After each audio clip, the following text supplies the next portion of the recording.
Hi everybody and welcome. Today we're going to talk about VFX and I'm going to show you how to do this. Oh, okay.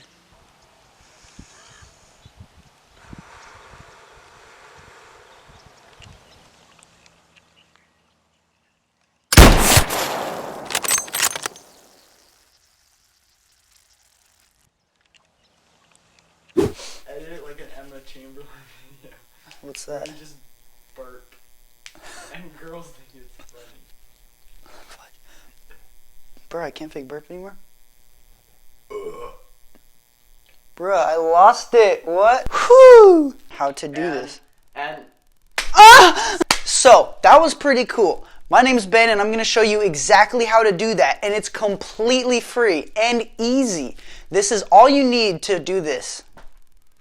You can recreate this effect on your own in a matter of minutes, and I'll show you how step by step. These are the things you're going to need to recreate this.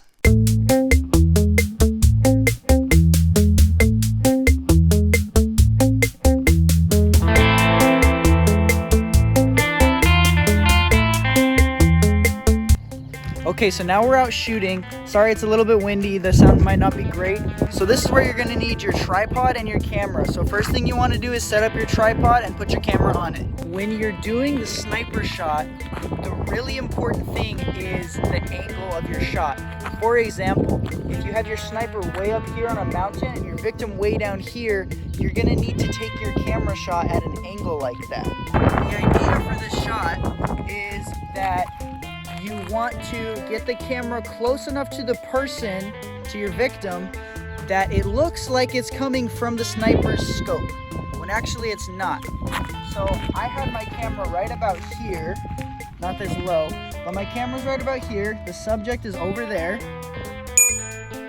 not too far, and then my sniper, I had way up there on that hill. So as you can see, obviously we're not way up on that hill because we need to be able to see them, and the whole point is it's supposed to look like a scope. So you need to get closer, but you need to make sure you get the right angle. So when you're framing your victim that's gonna die, basically what you want to do in this is you want to get a wide enough of a shot that you have a little bit of room to work around them. So you want a little bit of room to get around your subject. You don't want them covering the entire screen. The reason for that is because when you're doing a fake scope shot like this, you're gonna have to kind of move around in the footage and it's gonna be blown up, okay? So that's why you want to not just have a huge picture of your subject, because you're gonna have that fake scope moving around your shot. When you're positioning them, try and get your victim to stay in the middle of the frame. The reason for that is, like I said before, you're going to be moving around and you want that little bit of extra room to just give it that little bit of realistic finish so it looks like you're actually aiming through a scope.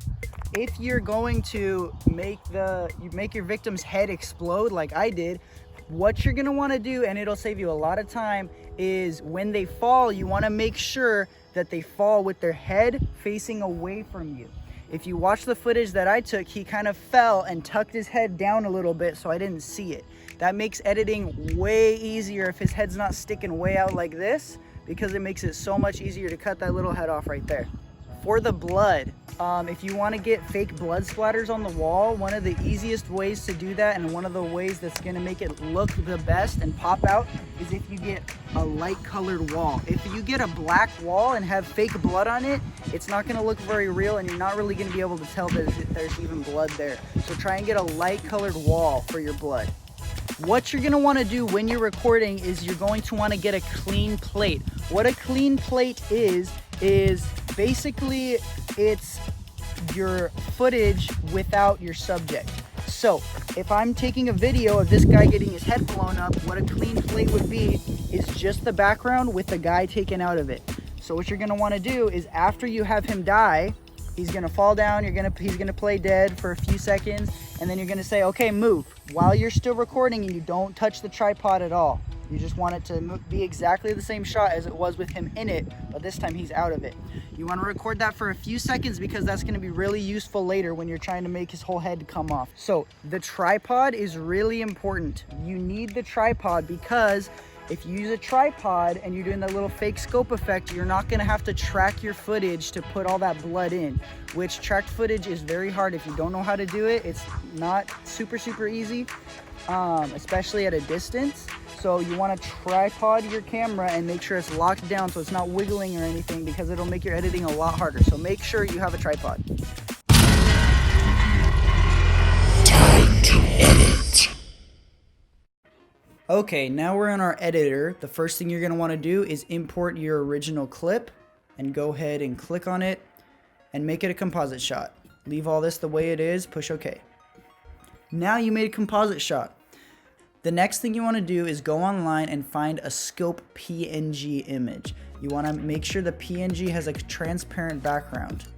Once you have your scope, you're going to go ahead and drag it on top of the original image so it sits on top and not underneath, because then you won't be able to see it. So now we have our scope imported, but you can see all the way around it and it's not black around it, but that's what we want. So what you're going to do is you're going to click new layer, plane. You can go ahead and name this whatever you want. Make sure it's black. Push OK. There we go. But now everything's invisible, but we can fix that super easily. Click this little eye, make it invisible.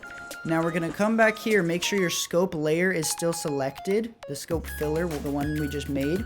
You're going to click on right here. We're going to make a circle mask. So you're going to hold down shift, drag, and this will create a circle mask. Now that we have our mask, we are going to go down here, go to shape, and we're going to move this mask really quick right on top of our scope the best we can fit it. Oh wow, that was actually really good. Yours might not be small enough or big enough, but the way we can fix that, go ahead and make your mask visible again. See how it's all black inside? Push this little button right here, boom, all black outside. So we're gonna come down here. Expansion is what you're gonna use to make your mask bigger or smaller. So if your scope is too big, you're going to make negative expansion to make it smaller, positive expansion to make it bigger. You want to make sure that your mask is a little bit inside of the lines of the scope. The reason is we're going to come down here and go to feather and put about 20, because that's going to feather the inside of the edges of the scope, and if it's feathered right on the line, you're going to be able to see that line of the scope, and we don't want that. Go ahead and close your scope layer. Looks better already.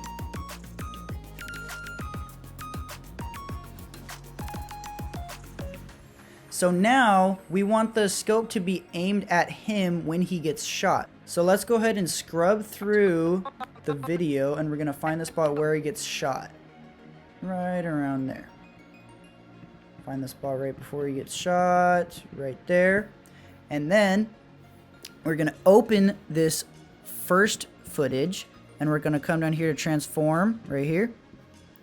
And we're going to click on the position keyframe. Make sure you click the keyframe. If you don't click it, this is going to be a pain in the butt later for you. Really quick, let's scale this up. We'll do like 130 is good. And then this position, you're going to want to move it so that it is positioned right on his head. That's what we're wanting to shoot. So now, you can see if we scrub through, it's aimed right at his head. Just what we want. Nobody can hold a gun perfectly still forever unless you're a robot or something, but this guy's not. So we want to get a little bit of movement in the scope. So we're going to go back to the beginning of the clip and we're going to scoot this image around a little bit so that obviously there's some movement. Once we do that, we can click play. All right, talk on the phone. Look at that. Already looks better. And explode. All right. So then we'll put like another point, I don't know, we'll do this over here, something just to give it a little more different movement. And explode. There we go. All right, so next thing you're going to want to do is we're going to do a little bit of recoil. Now we're going to go back and find the spot, the last keyframe where the background stops moving. The background, I mean the original clip, the video with our victim.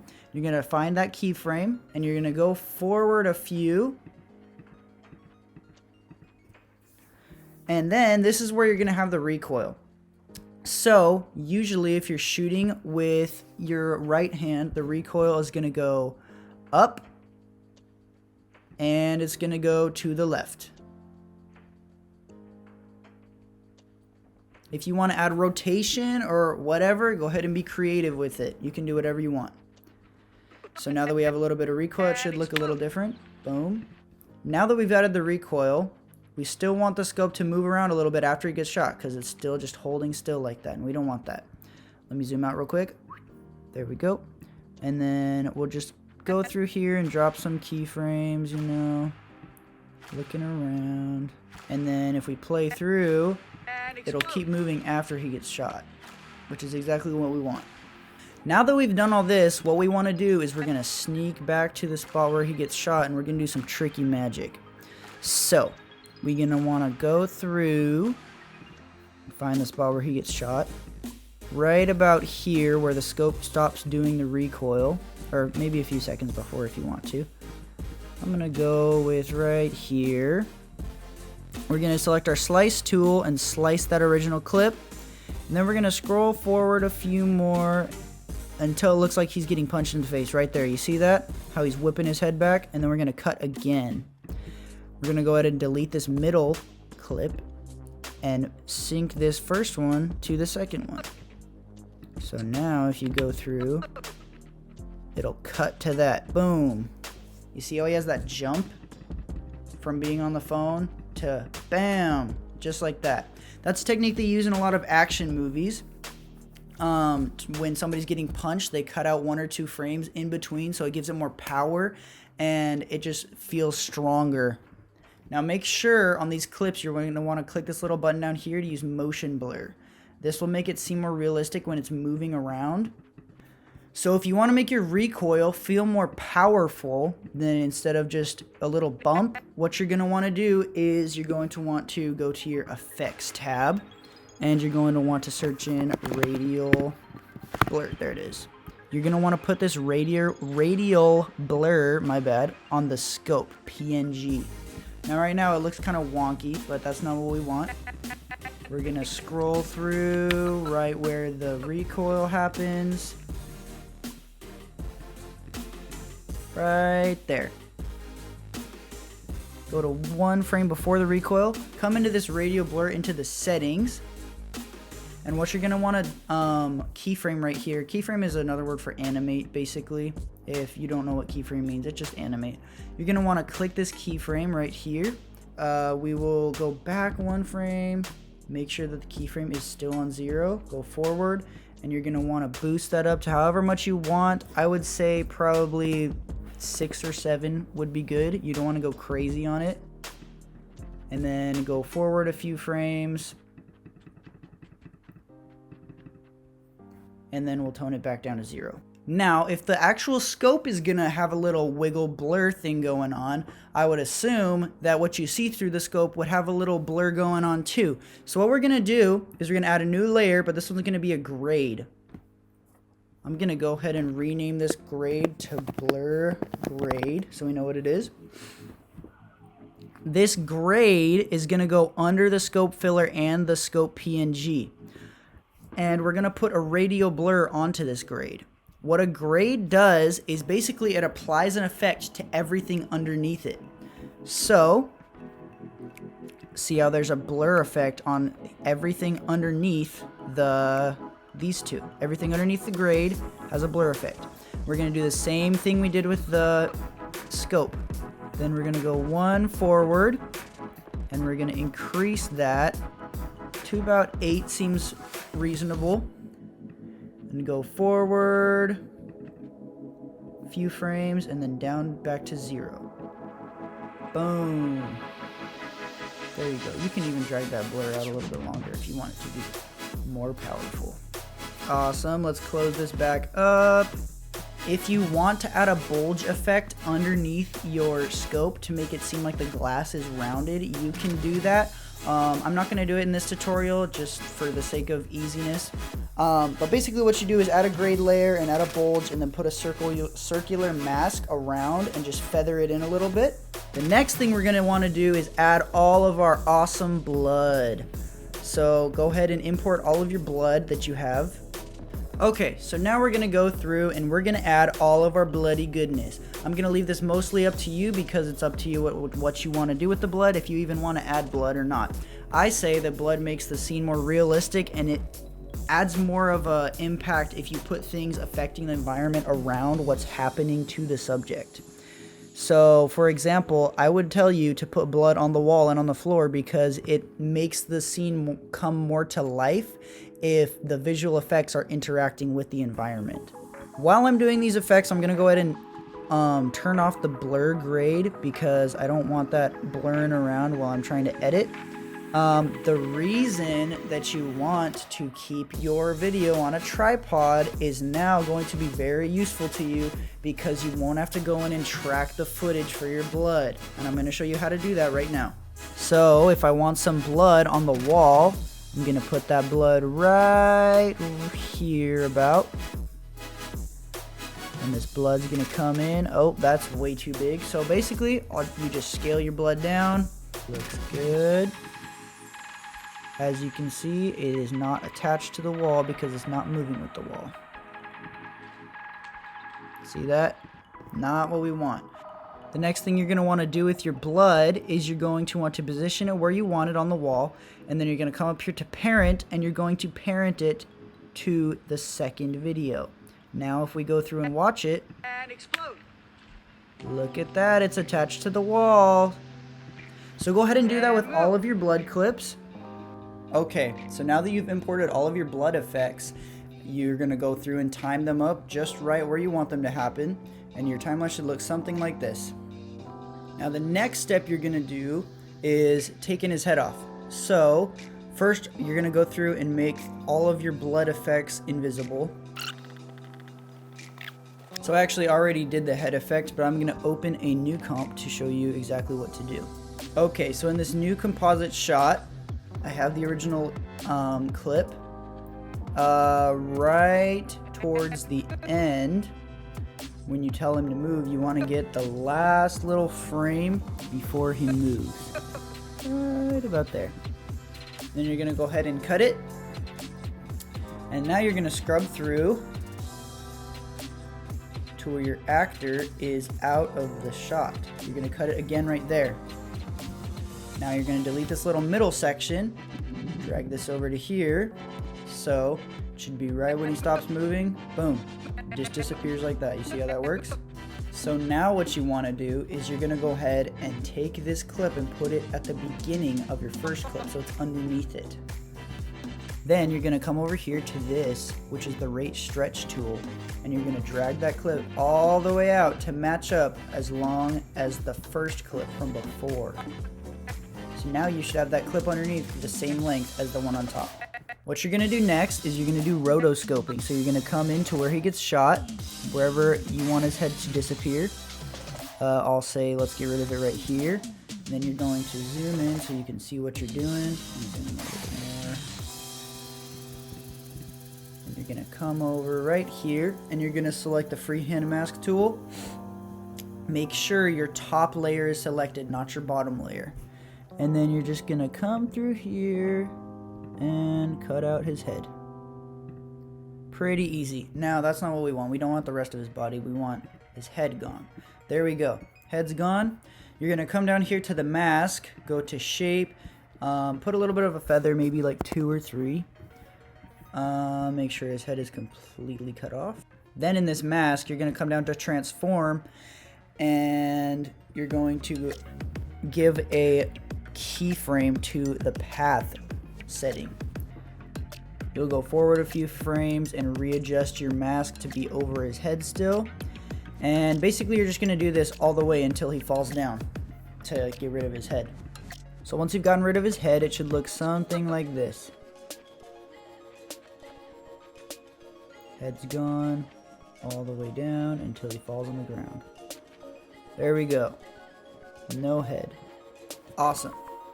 What you can do to make it a little more gory or whatever and kind of emphasize the blood is go online, get a picture of meat. I just found this one online. Take this meat and you're going to keyframe it into his neck as he falls. It should look something like this. if you keyframe the meat into his neck. That way when he falls, he has some kind of little neck stub there instead of just nothing. And when you just look at it by itself, you're like, wow, that looks really fake. But when you add on all of these other effects, it will look completely fine. Alright, so once you're done with that, you're going to go back through and uninvisible all the rest of your blood layers. Alright, so now you have his head cut off, you have a little neck stub, you got the blood all over everywhere. The last little finishing touch that I would tell you to add is put some smoke that comes out from the gun when you shoot. That'll just make the gun feel a little more real and it'll sell the effect a little bit more. Once you add that smoke in, the next step is to just add your sound effects and you should have something a little like this.